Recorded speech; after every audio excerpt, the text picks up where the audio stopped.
My name is Zach Sherrill. I'm from the Mount Eagle Church of Christ, and I'm 17 years old.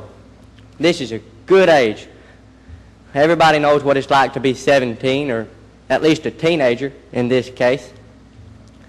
As a teenager, your parents know absolutely nothing, and peer pressure is as big as it's going to get in your life.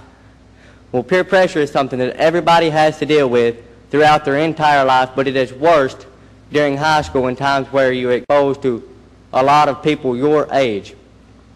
Well, we all know what I'm talking about. At high school, you'll be out with your friends, and they'll be drinking or smoking. Well, here, have a drink. No, thank you, I don't want a drink. No, go ahead. It's just one drink. You're not going to get drunk off one drink. It's not like we're going to tell or something. Well, we as Christians have an obligation, a duty that says we should do what is right in the sight of the Lord. Well, it's also easier for us as Christians to duck our head and join the crowd. We don't get picked on and made fun of that way. A good example of that is like somebody might be picking on a little girl or making fun of a young kid. Our job as a Christian, we ought to stand up and say, you need to stop that. Leave them alone. That's not right. You shouldn't pick on them. However, we as Christians have the tendency to join the crowd and make fun of them as well, because when somebody else is being made fun of, we are not. Well, that's not right. Paul says you should not be ashamed to stand up. He said that he is not ashamed. He will gladly stand up. In Romans 1, verse 16, for I am not ashamed of the gospel of Christ, for it is the power of God unto salvation to everyone that believeth, to the Jews first and also the Greek. This will be our main text. We're going to XG, or take apart this and study each part. There will be 5 parts. For I am not ashamed of the gospel of Christ, for it is the power of God unto salvation to everyone that believeth, to the Jew first and also the Greek. These are our 5 main points. Well, first, for I am not ashamed of the gospel. For I am not ashamed. This is our first main point. I've given you one example of peer pressure, a reason that we would be ashamed. Well, I don't know if they had cans of beer or joints rolled up back then, but a good example back then of peer pressure is John chapter 12, verses 42 and 43. Nevertheless, among the chief rulers also many believed on him, but because of the Pharisees they did not confess him, lest they should be put out of the synagogue, for they love the praise of men more than the praise of God. They love the praise of men. That's what it says here in John. They're siding with man over the Lord so that they can fit in. Well, we should not be ashamed. And the question comes up, what if I am ashamed? We'll look at Mark 8, verse 38. Whosoever therefore shall be ashamed of me and my words in this adulterous and sinful generation, of him also shall the Son of Man be ashamed when he cometh in glory of his Father with his holy angels. That just simply means if we're ashamed of Christ now, when Christ comes back, he's going to be ashamed of us. He's not going to recognize us. That is not a mistake that we should make. It's not worth it in the end.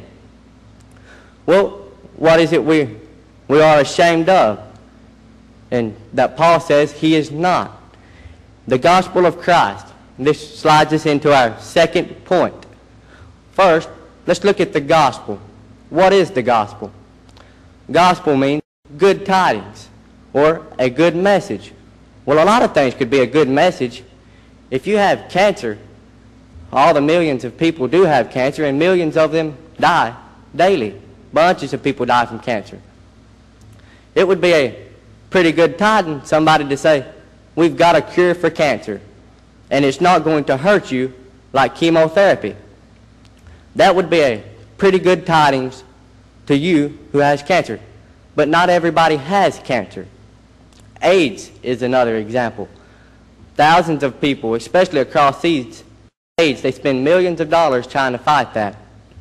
Well, if there was to come up with a cure for AIDS, that would be wonderful. That would be a good tiding for those who have AIDS and those who are going to get it. But not everybody has AIDS. Well, what sickness does everybody have that we all need a cure for? Sin. For all have sinned and fall short of the glory of God. Romans 3:23. Well, what is this cure? It's the gospel of Christ. Christ is the cure for this sickness, the sickness of sin. Luke 19:10. For the Son of Man is come to seek and to save that which was lost. So we as Christians, when we are ashamed of this person who has come to seek and to save us from our sickness, the person that's going to heal us. Well, what is it? Why does Paul say, I am not ashamed of? He says that he is not ashamed of it because it is the power of God.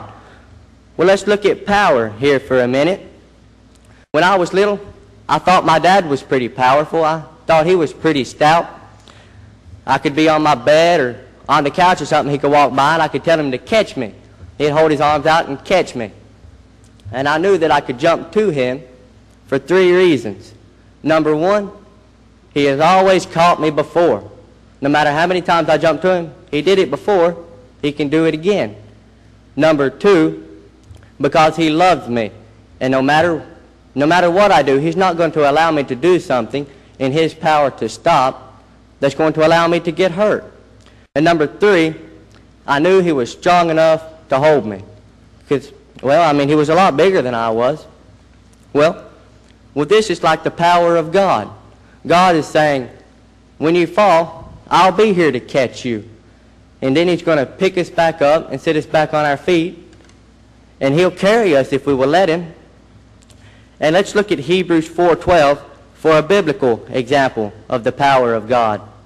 For the word of God is quick and powerful and sharper than any two-edged sword, piercing even to the dividing asunder of soul and spirit and of the joints and marrow, and is a discerner of the thoughts and intents of the heart.